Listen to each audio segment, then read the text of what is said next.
I'm actually getting ready to purchase another camera to go with it. It's actually one that's got like the floodlight, and then it's also got the alarm. Like, we recommend professional installation for the doorbell. So we didn't even try it. So we actually use Geek Squad through Best Buy. And it's called the Away skill that you can activate on Amazon by saying enable Away. The doorbell camera does have cloud service where I can see a live stream, where I can pull down clips, all that good stuff. It's 10 iOS devices per ID. You can have 5 additional computers. I have to actually pull out my phone, see what time it is. Like, I'm so spoiled. Such a chore. So it's not anything that'll like call the authorities, but like the neighborhood will be alarmed. Well, yeah, I mean, I have a great Facebook group. It's growing a ton every single day. It's called the Assistive Technology Community for Blind and Visually Impaired. Even if you go on my Facebook page, Blindy Blog, it's linked through there as well. Okay, I started my recording over. Why? You don't want all the good stuff that we were just talking about there?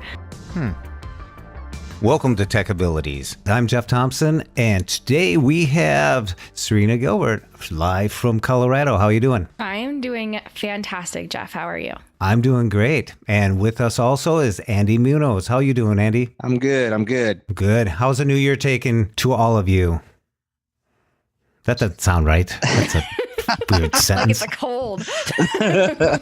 Welcome to Tech Abilities. And today we're going to be talking about some of the products that we've been purchasing over the last few months. You know, the Black Friday, the holiday stuff. You know, we talk about it. Now we got it installed or installed it ourselves or had a little bit of help installing it. But now we put it through its rigors. We've been testing it out. We've been seeing how we use it on a daily basis. And we're here to talk about it. Andy, you sent us a little video on showing us your new device on your house. I did.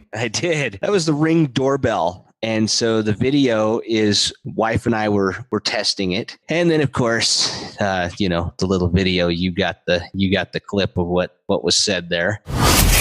Video view from the Ring 2 doorbell camera. Andy walks out the door and you can see his back walking away. He turns and faces the camera. A notification goes off in the house, and his wife responds, "What do you want, you little bastard?" The kids begin to laugh, as well as Andy. Yeah. So, when it's activated, does she get a sound or a notification that there's action? yeah. So right now, the way we have it set up, just using the battery, I am going to wire it into the doorbell so that we get the internal chime. Basically, yeah, if you don't have your phone on silent, like I do 99.9% of the time, you would actually hear the chime through your phone. It does send you a notification. And then part of that kind of depends on how you have your motion sensitivity set. I've got mine set kind of medium at this point. So it does kind of go off like when a car goes by, it'll say there's motion at your front door. And then if somebody actually is at the front door, it'll say someone is at your front door. Oh, wow. Yeah. So it's really cool because then like when you get that notification, you can then go ahead and like tap on that notification and it'll open up the Ring app.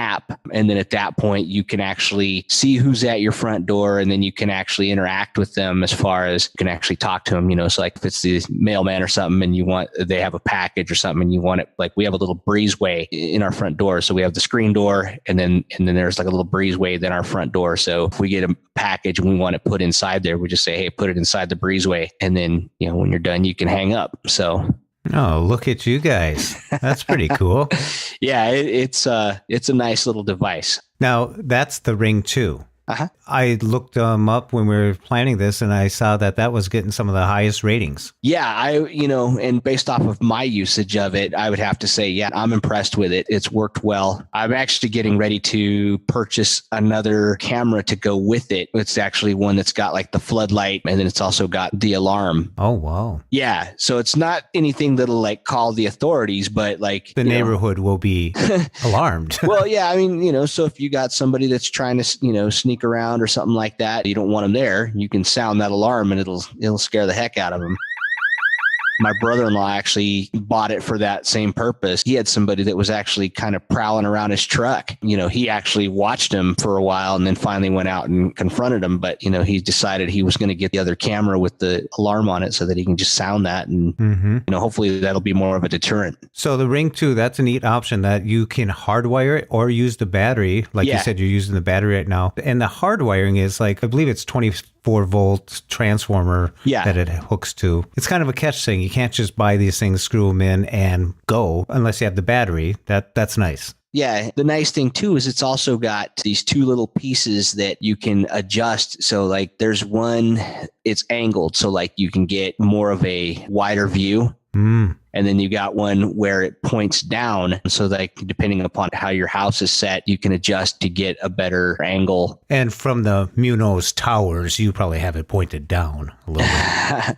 Actually, I didn't even use any of those pieces. My house was actually set up pretty well to where I didn't need to. No, it's nice to know that stuff. Yeah. The one thing that I was a little irritated with, I don't know if it was just that I lost them or if they just didn't come. I didn't have the leads that I needed for the doorbell. So I was actually able to make a trade with my brother-in-law because he has the same unit. He's got the leads. And so he's going to come over here. We'll go ahead and get it internally wired. And then I just gave him the piece that points down because he wanted that. So yeah, we were able to swap out. Great. Now, Serina, you have another device. I believe it's the Nest Hello. I do. It's very similar to the Ring. I'm just listening to the way that Andy was describing it, and it's very much so similar. The only difference that I can tell, and the Ring might very well have this too, is there is a way where you can program familiar faces so that if someone comes to your house frequently that you're familiar with, and we haven't programmed it yet because it takes a lot of obviously sighted assistance for that part. You could be like,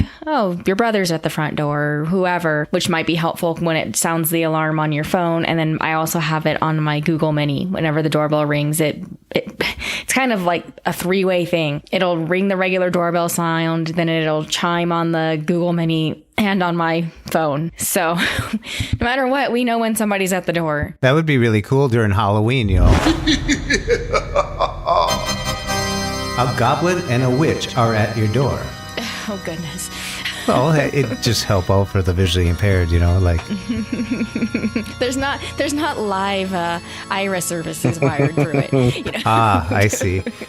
No, that would be nice. You experienced the same thing like when you got your doorbell, that to hardwire it, it's just not something everybody can do. There's services out there that help with this, right? We didn't even attempt that one because even when you look up the video on Nest on their YouTube channel, it specifically is like, we recommend professional installation for the doorbell. So we didn't even try it. So we actually use Geek Squad through Best Buy to have them come install that, the lock, and the smart thermostat all at once.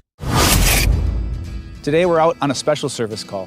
I'm Nate Bauer, Chief Inspector of the Geek Squad. I came out with another agent to set up this client's home. Hi. I'm Mrs. Kuhn. I'm Nate with the Geek Squad. How are you? Call me Kara. We're here to get your network set up and take a look at your technology. Great. Come on in. She's a repeat visitor of ours. We fixed her computer in the past. Today we set up a network, some Hue lighting, a thermostat, a smart TV, the soundbar to accompany it. Her house is entirely connected right now because of Geek Squad. I've used them to install software, virus software, to learn that they can do high-tech thermostats that I can run from my smartphone, entertainment systems, light bulbs that are connected to the entertainment systems and that react with it. It's mind-blowing to me. It's been a pleasure meeting you. Thank you guys so much. I love being out, experiencing new technology, and know that they're going to be a Geek Squad client for life. Well, that's cool. And you like it all. I like it. The smart lock, there's a little bit of some glitches with the accessibility and the Nest app, where in order to unlock it, there's like a spot on your screen where you just push and hold for 1 second. And it's not actually accessible with VoiceOver. I have to toggle off VoiceOver, tap it, and then it opens just fine. That's my only complaint. And then my husband did the programming of the thermostat because inside the Nest app itself, it's pretty difficult to do non-visually. But I do understand you can do it through your Amazon device if you wanted to as well, though. Yeah, it's neat how some of these things transfer over to the Amazon. And that's what I do with, and we'll talk about it later. Some of my devices that I have, I was into the Nest app, and it's just, just doesn't work right. I had someone look at it and it's really cool how they do it, but it's like a blind guy trying to play backgammon, with digital stuff and slide things over here. Yes. It's like a little spreadsheet kind of thing. Yeah. And it's not accessible. It doesn't have to be so glorified, graphically arranged like a spreadsheet, like you said. I will say that once we got it set up, it's amazing. Like I absolutely love it, because what happens is we also have the Nest Secure. So from my phone, as soon as I leave the house, I set it to away. What it does is it automatically locks my front door, sets the alarm, and then turns the heat to eco. So it turns the heat down to like 65 when we're not home. Oh, cool. So it's pretty instantaneous, because I've stood there to see how long it takes to lock it and stuff. And it takes maybe 10 seconds to hear it lock and arm the house and everything. Oh, that's not bad at all. I like, that's my favorite feature of it. Yeah, I don't have the secure, but I do have the thermostat. And you're talking about the temperature changing. I have it set up so at night it drops it down to 68. But these are numbers that are particularly set for my house, because where my thermostat is, if it's set for 68 there, it feels colder in other parts of the house. So these may sound like high numbers. I have mine set for 72 during the time people are home, but technically it's kind of like it's around 69 or something. But I would like to get one of those devices they have that you can set it in another part of the house. And I think it's called the Nest Thermostat E, and that'll measure the temperature in that room, so you can basically set temperatures for different parts of the house too. Yeah, our bedroom gets very, very cold because it's above the garage. And I thought about maybe having that, but then honestly, our heat would be at like 78 probably to warm up our room, because our entire master bedroom and bathroom is directly over the garage. So there's not much insulation in that garage, obviously. And I don't want my son to be like sweating, right? Because his room is in the perfect corner of the house where it's probably exactly the temperature the thermostat says it is in his room. I think some of these are set up for like zones, and some furnaces have zones. That would be cool. Yeah. So, but I'm pretty impressed with what Nest has done with this, especially that it works over into my Amazon device, because now I can call the shots just by saying the A-Lady command and saying turn hallway to blah, blah, blah, and we'll just do it. The heat's set to 70. And it has a motion sensor on it. So when I walk by it, it kind of turns on and it knows someone's home. So like you in the away mode, if someone would walk by, it would say, they must not be away anymore. So I do like that it does monitor that type of activity. And because I have the Protects, which is the smoke alarm and the carbon monoxide, they all work together, so it'll shut off the furnace fan if it detects smoke or carbon monoxide. So you're not wafting that stuff throughout the house. So how many for programming can you do, like 7 days, or how's that work with the Nest? You can do a different program for every day of the week if you wanted to. Okay. But the way that we have it is on the weekends, we have it set a certain way just based on, we're typically home. Right. And then during the week, my husband did set it to, if for some reason I forget to set that we're away at 7, I think it's at like 7:15, it'll automatically go down to, I think, like 65 or 66. And then at 4:15, it goes back up. So even before we get back home, because I think that when you set it, it's saying, like, let's say you say at 4:15 you want it to go up to 70 degrees. It's probably going to start turning the heat on about a half hour before that, so that when you're home, it is actually 70 degrees at that time. Because that's the other really nice thing, is when you do change the temperature, it tells you how long it'll take to get to that temperature. So if you even uptick it like 1 degree, it'll be like, okay, it'll be this temperature in 35 minutes, something like that. It always surprises me. Yeah, it takes a while. Like when I go just 4 degrees, it takes a good running of the furnace to get there. Yeah, I've watched that even like with my Honeywell is the thermostat that I got. That wasn't a bad price. I think I paid like 70, 75, 76 bucks for it. I had to have my brother-in-law come over and help with that. Actually had to fish new wire because the thermostat that I had was archaic, but now it's all set up, because if I ever decide to put central air in my house, I've got the wiring to do it. The setup process on it wasn't too bad. I did have to use some sighted assistance for a few things, but once I got it set up, it's pretty easy. Not totally voiceover accessible. There's like certain things, like it'll say like stats. You have to kind of play with it, but it works. And obviously with me having some vision, I'm able to manage it. And so I got out of it what I wanted. I can program it 7 days, something different every day if I want to. To circulate the air, I'll just turn on the furnace fan by itself to help circulate the heat throughout the house.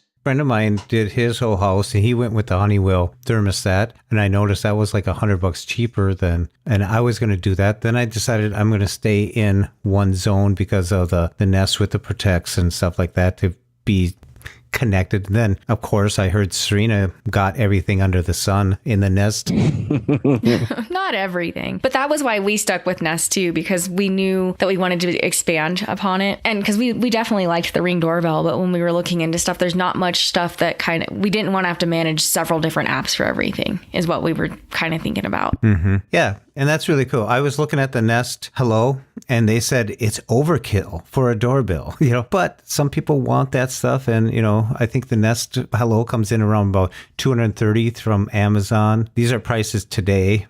Black Friday and Christmas had different prices. Yeah, because I think ours was $199 and we got a free Google Mini with it. So that was from Costco. So you're sporting a few of those assistance devices. I have every assistant there is now in this house.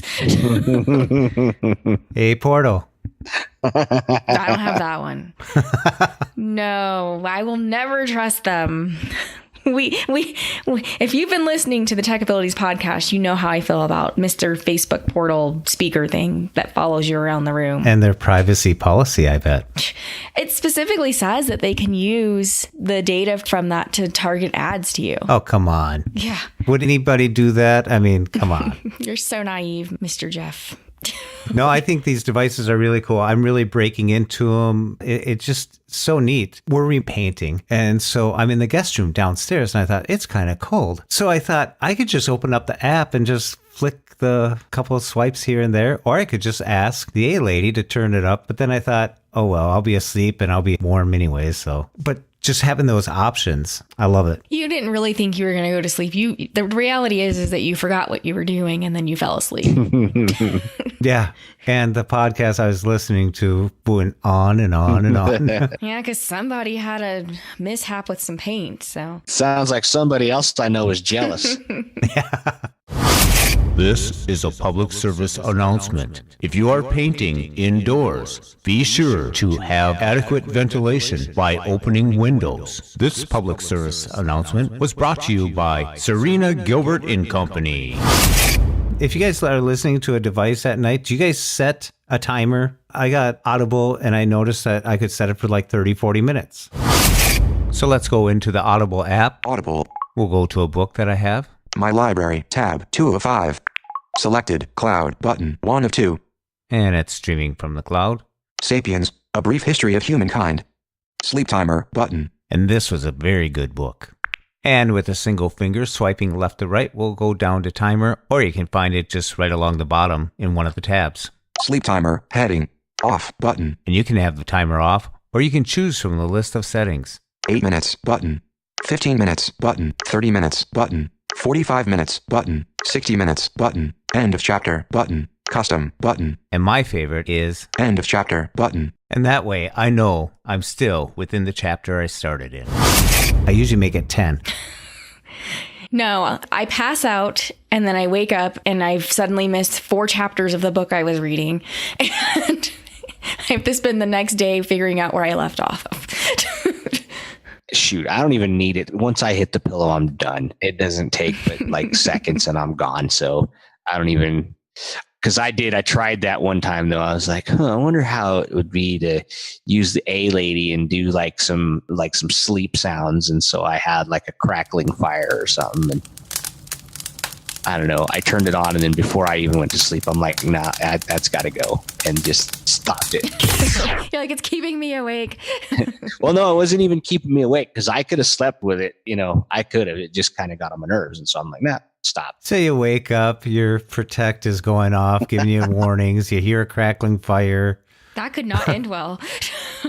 But yeah, there's so many devices out there. We can go back into the Wemo stuff that I have hooked up. It's so nice that the driveway lights on and off at the specific times. My lamps come on and off. And I have 2 more that I have to hook up. So once I get this painting job done and the room situated like that, I can go around the house and hook two more up to have something automatic. But you don't want to put your coffee on it because it's all digital. Unless you have an old school one where if it plug it in and you have the manual switch turned to on, that stuff will work just like lamps work that way. But my Keurig would need a little robot arm to push the button and push the thing down. And I was going to say, I think Keurigs now already have it built in that you can program them. You pay a little bit more for them, but I believe that's already built in that you can do the programming. Oh, really? Set it all up and... Yeah, I was kind of looking at it. Hadn't decided whether or not I was going to spring for it because I do want to get one. Because the one I have now is I can fit like a standard coffee cup under it. I want one that I can put my tumblers in.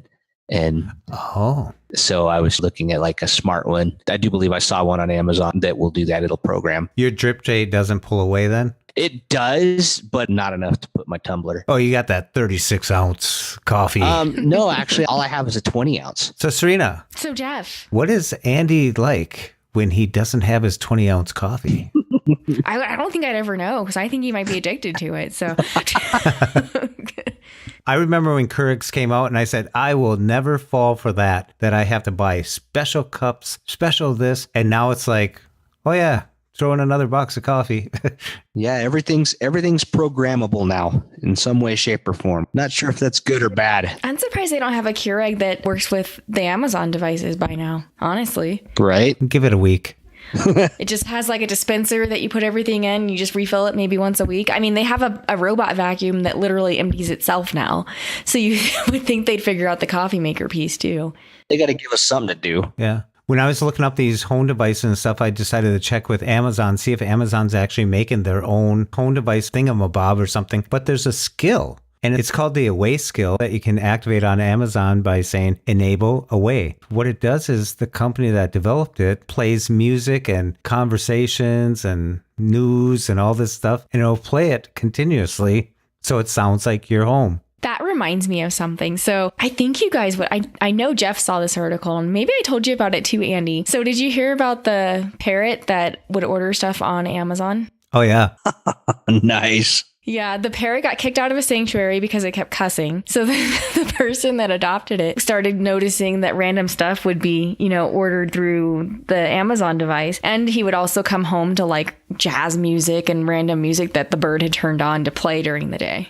Wow. This bird's kind of a nuisance guy. Parrots are like that, though. They're very smart. You could probably get pre-programmed parrots now, if you wanted. Isn't a parrot supposed to be reflective of the people that it's surrounded by? They will repeat everything. So you can't tell. They don't keep secrets. So what was really going on in church? Yeah, keep the parrot away from the confessionals. Yeah. I just thought that was so funny. I'm like, oh my goodness. Like, I already don't use that skill to order things because I just feel nervous. Like, because, sometimes you go to order something that you order regularly on Amazon and all of a sudden it's like double the price and you're like, wait a minute. And it's because it's not Prime or something weird happened. I don't want that to happen. And I didn't notice because I just did it with the skill and kept going. Well, sometimes you get the price, or I don't know how it works, but some items are like add-on items and you have to have certain amount or something like that for them to ship. I need to know the price and I want to know the deal that like right underneath it, there might be another deal. Like some of them, if you use your Amazon card, that you can get 10% in points, would up from 5, which isn't a bad deal if you're going to get it anyways. And there's always coupons too. The most random coupons. It'll be like, click this for $1 off. Okay.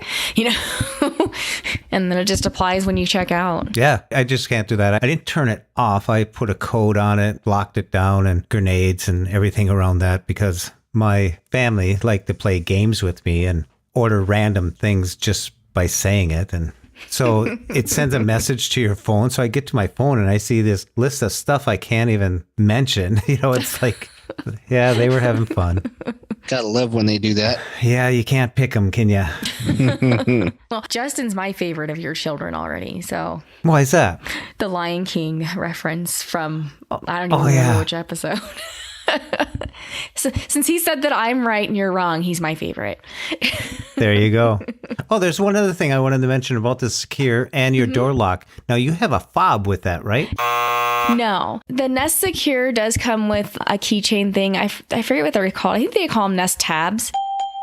And the way that works is you can, when you come in the house, you can literally just tap that tab on top of the Nest Secure itself, or the Nest Guard is what they call it, and it disarms the alarm. But those tabs do not work with the door lock for some reason. Oh, like you could just tap. Because it's an NFC chip, and there's no chip in the door lock. But you can unlock it with your app. It's not hard to turn off VoiceOver and do that. It works. I've never had it not work. Something that they obviously didn't think about when they programmed the app. Really?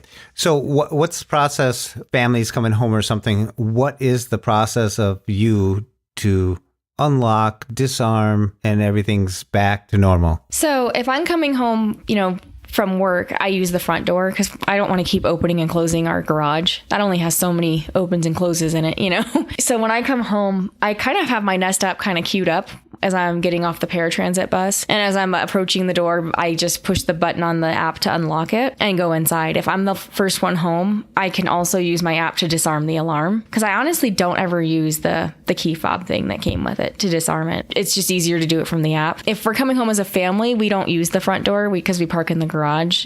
And so we'll walk in. My husband usually you can either type in your code, or you can use the key fob, or you can use your app. I mean, there's 3 different ways you can disarm that alarm. So it's nothing that you guys aren't stumbling upon. It's easy enough to figure it out. Oh, it's so easy because it's very tactile, and you can customize how much time you have to disarm the alarm and how much time you have when you're leaving the house. Like if we go arm it on the actual Nest Guard, you can customize how much time you have before you have to leave the house before it's actually armed. It's not like okay, we got 30 seconds, let's run.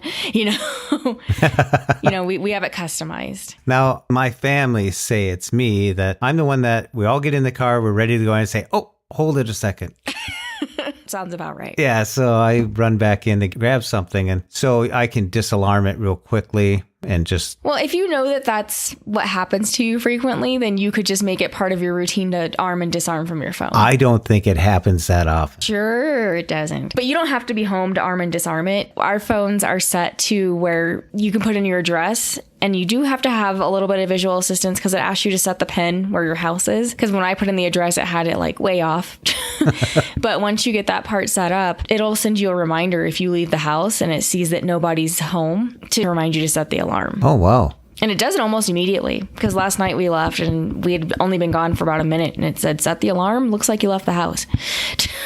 Well, that's kind of cool. Yeah, it's really nice. Now, you also have an option where you could have a security system monitor all this. Yeah, Brinks is the one that they use. So it's $20 a month if you do a 3-year contract, or $29.99 a month if you just want to do month to month. And I believe it comes with the free cellular backup. So if your Wi-Fi or power goes down, that kind of thing. Now, I was talking to someone, I don't know if it was you, but you should check with your police department as well, because sometimes they don't respond to some of these calls or that come from a monitoring service. So I would check with your police department to how they react to, especially if there's no one there to verify. And if it were to trip an alarm, even if you had the monitoring service, you're going to get a notification on your phone. And I would imagine the monitoring service might call you as well. Mm-hmm. Good stuff. Good stuff. Serena, with your security, do you also have like cloud service? So there's no cameras hooked up to the security except for the doorbell camera. Right. And the doorbell camera does have cloud service where I can see a live stream, or I can pull down clips, all that good stuff. Okay. And it kind of stamps the videos. So I have it set to where it only alerts us if it spots like a person or if there's a doorbell ring. But if you go in the app, it'll timestamp every time it sees motion, which is like, if you look at it, it's like for the Nest, it's every if it's a windy day, especially, it's like every 2 minutes. That would get really annoying on the Nest, because I don't know if it's just more sensitive, or we are on a corner, so there could be cars driving by that it's sensing, because the way it's positioned, you can see half our driveway and then the street, plus our entire, front yard and porch and all that. So I don't know if that's it or not, but ours will just tell us if there's a person and if there's an actual doorbell ring right now, the way we have it set up. Oh, wow. Okay. The Ring, I think I signed up for like $10 a month for the cloud service. The way our motion is set up, during the daytime, it goes off quite a bit more. And then, of course, like if I wanted to, there's a motion snooze. So like if I'm like, I really don't want to be alerted to anything today, I could just turn it off, especially like if I'm home. So yeah, we got those different features that are available, and I pay for the cloud service for like $10 a month. So it's not too bad. And I think the Nest one is $10 a month too. It's called Nest Aware. But when we bought the doorbell camera through Costco, it came with like I said, the free Google Mini, but it also came with a free year of the Nest Aware too. Oh, nice. Yeah, so it was a really good deal. Oh, that's sweet. I read up on it and I heard that there's a 3-hour loop that you can have and that's free. And then there's for a 10-hour loop, that's when you start paying more and more and you go up incrementally. Well, and I think the free one, you can't pull clips down. Like if you wanted to be able to pull it off of the camera and share it with someone, I think that's the main thing that people want to be able to have, because if something suspicious does happen, you want to be able to keep that video. And without having the cloud service, you can't keep it. Yeah. Another thing, Andy, you mentioned having an extra camera. I was reading up on the cameras, and this was surprising to me that each camera, if you're going to have it 24/7 for a month, could use about 400 gigabytes worth of internet. Holy bejesus. And thus, people that have 3 cameras, that's 1,200. I get a terabyte of data that I can use. So this would be like if I had 2 cameras, that would be 800. Now, this happens to be the Nest camera, their new one, and it's 4K. And it'll zoom in on the motion if it recognizes a person. It has all that stuff. But what people have to realize in the long run, all this stuff is running off your Wi-Fi, and some have cellular, and you can pay for cellular backup. So you could nickel and dime yourself into a secure fortress, but it's going to cost you sometimes. I've got some personal reasons as to why we're going to put that second camera. But you do got to be selective about like, how many do I really need? At least as far as I know, I don't have a data cap either. So, well, do you have Xfinity? I do. You have a data cap then. Yeah. They're pretty lenient on it the first couple times, but ask Jeff. If you go over it, then they make you either upgrade to business or they charge you I forget how many gigs it is. It's a massive amount for the average person, but there is a cap. It's a terabyte. As I say, I've never touched it. I had something broken in my computer, some software. It was in my mail client. For some reason, it was uploading, and I was using over a terabyte a month. Wow. And so I got my 2 warnings. You get 2 complimentary, hey, we're sorry that happened, blah, blah, blah. If it happens one more time, we're going to come at you for your money. So I contacted Apple, and he dug into my computer, Tandem, and found something and replaced it. And poof, it was gone. I was shutting off my Alexa devices. I was shutting off my Googles. I said, these things are sucking data. So I was like, I'm being spied on. I thought that kid's gaming too much. That's got to go. I was pointing at everyone. Lori, how many books are you downloading? I was like the dad. And books are tiny. I know, but I was going around the house. I was even looking at the dog like, you got anything? The other thing, and this is something that you mentioned, Jeff, is depending on your router, you might be limited as to how many devices can connect to that router at once. Apple allows 10 devices per ID. Yes. So if you have you're Mr. Apple, the genius. I forgot all about that, Andy. Ladies and gentlemen, Andy is an Apple genius. Do you remember that back in that was our opening podcast with you? That was, yeah. Oh, goodness. The Apple AG. So it is 10 devices per ID. So it's 10 iOS devices per ID, and then you can have 5 additional computers. Oh. Yeah. And that's active iOS devices, because if you upgrade or, Well, yeah, so you have to, if you have one that you no longer use, you have to go in and deregister it. Otherwise it would stay as part of your 10 devices. Mm-hmm. Jeff's iPad. You're like, which one is which? I don't know. I know. I suppose we should name these things. But what you were talking about is your modem. You can have up to 50 devices.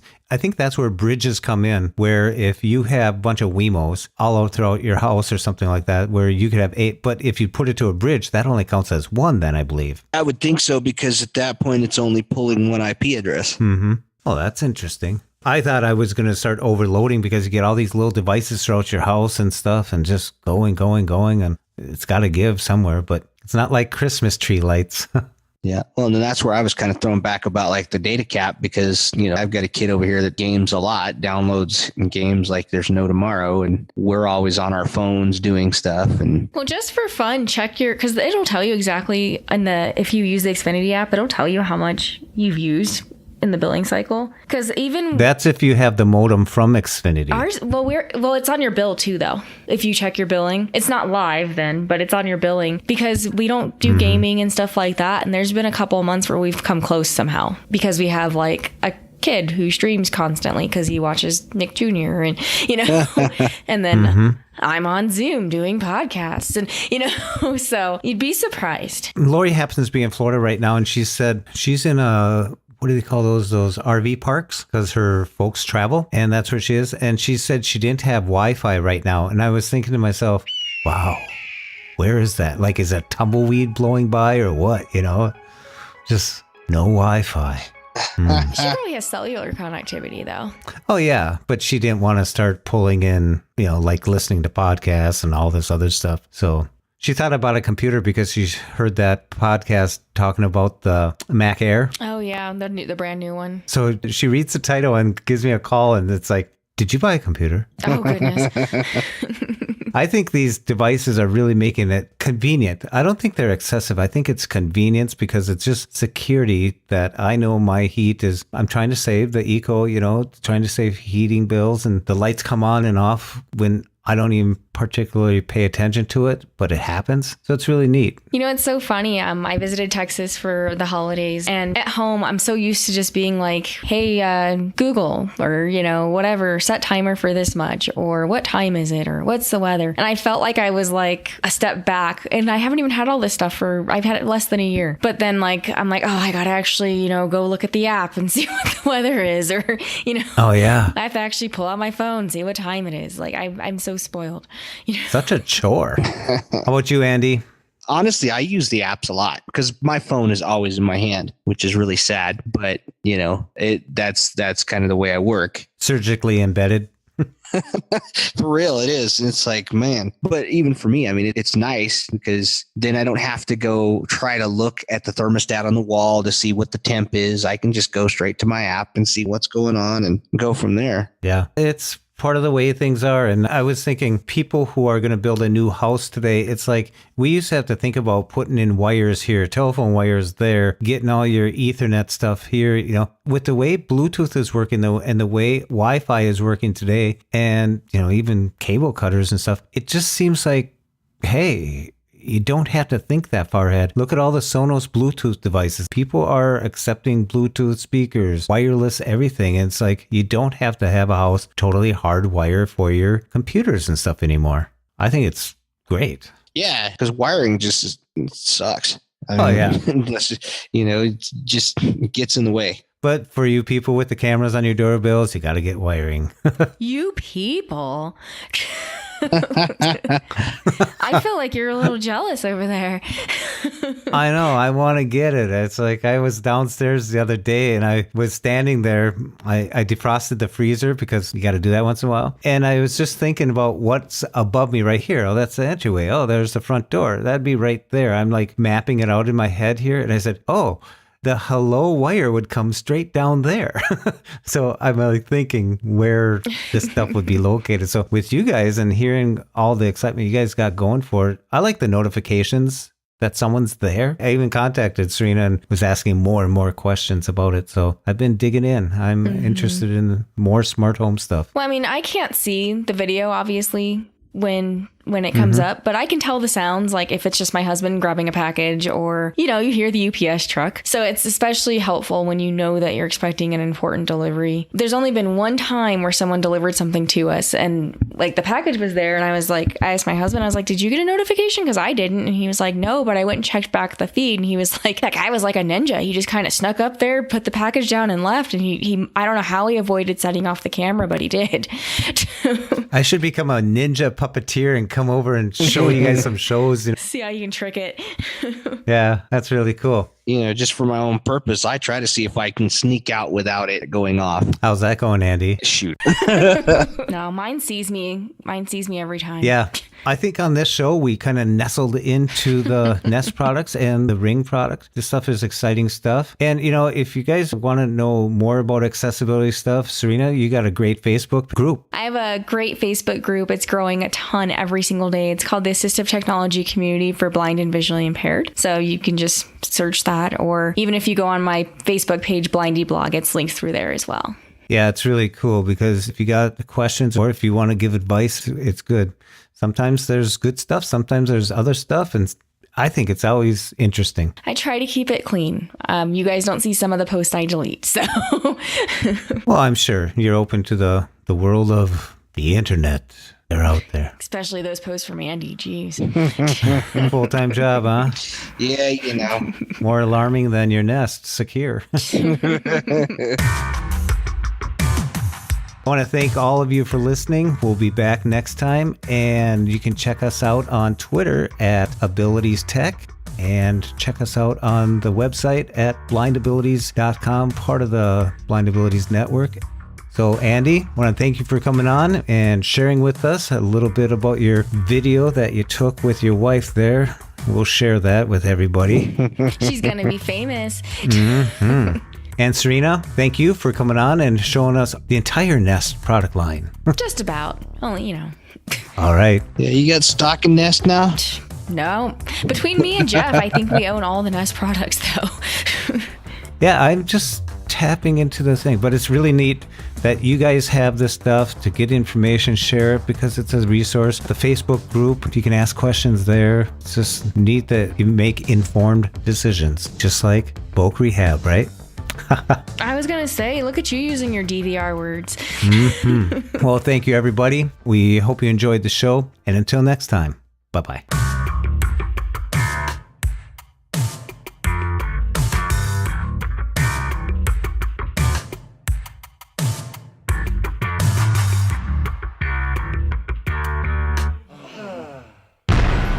When we share what we see through each other's eyes, we can then begin to bridge the gap between the limited expectations and the realities of blind abilities. The realities of blind abilities. For more podcasts with a blindness perspective, check us out on the web at www.blindabilities.com, on Twitter at blindabilities. Download our app from the App Store, Blindabilities, that's 2 words, or send us an email at info@blindabilities.com. Thanks for listening.